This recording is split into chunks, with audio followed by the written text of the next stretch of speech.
Um, yeah, they said it. This is what it's all about right there. New York State is one of the wealthiest places in the entire world, and yet we can't figure out how to properly educate our children.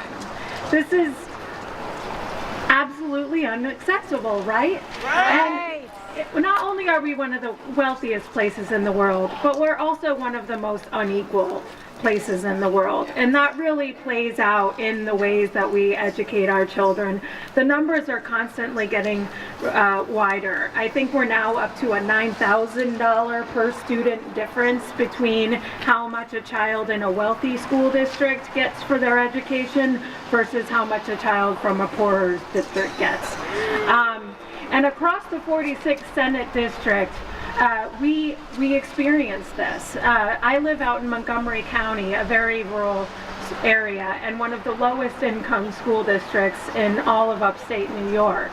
And so my 8th grade daughter has gone through the system and seen what it really looks like to have been given up on by Albany before she ever even got started. And we see this in Kingston. We see this in districts all from the top to the bottom of the district, and certainly throughout New York State. We're owed $3.9 billion in foundation aid, and as state senator, I will fight to restore that so that every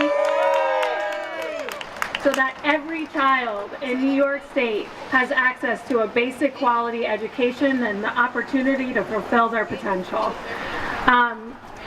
The person I'm running against, George Amador, has consistently and systematically underfunded our schools since being in office.